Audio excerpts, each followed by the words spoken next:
এক ব্যক্তি প্রচুর ইবাদত করত। আল্লাহ পাক তার ইবাদত করার জন্যে পাহাড়ের চূড়ায় একটা সুন্দর ব্যবস্থাও করে দিয়েছিলেন। সেখানে ডালিম গাছ হতো, ঝর্ণা আসতো, খাবারের কোনো অভাব নাই।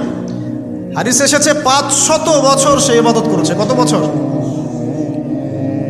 কিয়ামতের মাঠে এই ব্যক্তির অবস্থা এমন হবে, তাকে জান্নাতে প্রবেশ করানোর জন্য নিয়ে যেতে বলা হবে যাও আমার রহমতে জান্নাতে চলে যাও। আল্লাহ পাক তাকে এই কথাটা বলবেন। কিন্তু এই ব্যক্তি বলবে আমার আমলের কারণে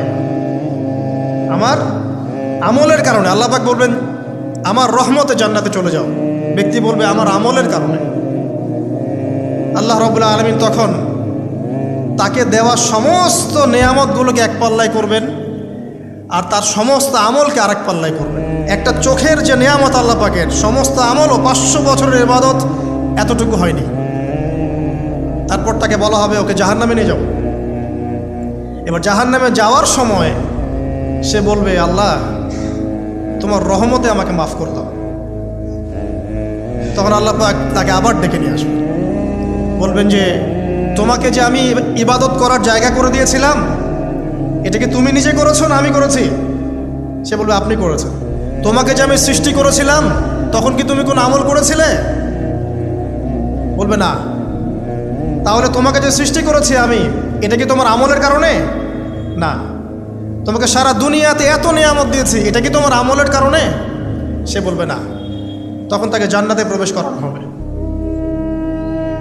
কিয়ামতের মাঠে এমন অনেক ঘটনা ঘটবে যেটা আমাদের চিন্তার বাইরে। আরেকজন ব্যক্তিকে ডেকে আনা হবে, যে ব্যক্তি একটা দুটা নয় বরং 100টা খুন করেছে। সে 99 জন মানুষকে হত্যা করার পর ফতোয়া খুঁজে বেড়াচ্ছিল যে আমার তওবা কবুল হবে কিনা। একজন আবেদের কাছে গিয়েছে। আবেদ আর আলেম কিন্তু এক জিনিস না। আবেদ মানে যে প্রচুর ইবাদত করে, তার জ্ঞান কম, সে শুধু জানে কিভাবে ইবাদত করতে হয়। আলেম হচ্ছে সে যে শরীয়তের গভীর জ্ঞান জানে আবার ইবাদতও করে। আবার যারা জ্ঞান আছে আমল নাই, সেও কিন্তু প্রকৃত আলেম না।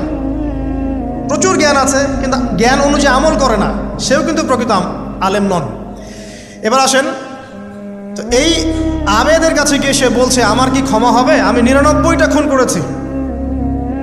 সে বলল তোমার আবার ক্ষমা? তোমার ক্ষমা নাই। তখন এই ব্যক্তি এই আবেদকে হত্যা করে 100টা খুন পূর্ণ করলো। ওকেও সে মেরে ফেলছে। আমার ক্ষমাই হবে না তো তোর বেঁচে থাকার কি দরকার, তুইও মর। এই ব্যক্তির মধ্যে একটা চেতনা তৈরি করলেন যে আমাকে তওবা করতে হবে। সে তখন সার্চ করতে লাগলো আরও কোনো আলেম আছে কিনা। এরপর অনেক দূরে একজন আলেমের সন্ধান পাওয়া গেল। সে সেখানে গেল, তাকে গিয়ে বলল আমার কি ক্ষমা হবে? সে আলেম তাকে বলল হ্যাঁ তোমারও ক্ষমা হতে পারে, যাও তুমি ইস্তেগফার করো এবং এই এলাকা থেকে অন্য এলাকায় চলে যাও। মানে যে এলাকায় তুমি অনেক দিন ছিলে, যেখানে তুমি অনেক পাপ কাজ করেছো, এখানে থাকার দরকার নাই। তওবা করে তুমি অন্য কোথাও চলে যাও, নতুন একটা জীবন শুরু করো। এখানে থাকলে হবে কি, তোমার স্মৃতিগুলো তোমাকে তাড়িয়ে বেড়াবে এবং মানুষ তোমাকে খারাপ নজরে দেখতেই থাকবে, তুমি তখন কষ্ট পাবে। এই জন্য তুমি চলে যাও। তো চলে যেতে যেতে সে রাস্তায় ইন্তেকাল করে। এবার তার রূহ নিবে কে? এই জন্য দুদল ফেরেশতা আসছেন, জান্নাতি এবং জাহান্নামী। তাদের মধ্যে বাক বিতরটা হচ্ছে কে রূহ নিয়ে যাবে। জাহান্নামের ফেরেশতারা বলছেন সে এতগুলো খুন করেছে, তার রূহটা আমরা নিব। আর জান্নাতি ফেরেশতারা বলছেন না, সে তওবা করতে এসেছিল, অতএব সে আল্লাহর অভিমুখী হয়েছে, তার রূহটা আমরা নিব। আল্লাহ পাক এখানে একটা কৌশল করলেন।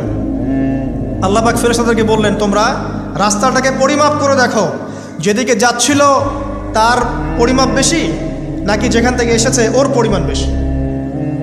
আল্লাহ পাক জমিনকে আদেশ করলেন হে জমিন তুমি প্রশস্ত হয়ে যাও। এবার পরিমাপ করে দেখা গেল সে তওবার দিকে আসছিল, এর পরিমাণটা বেশি। এই একটা কাজের ওসিলা আল্লাহ পাক তাকে মাফ করে দিলেন। মনে রাখবেন এটা মৌখিক বিষয় ছিল না, সে মন থেকে ভিতর থেকে কিন্তু সে আল্লাহর প্রতি অনুগত হয়েছে।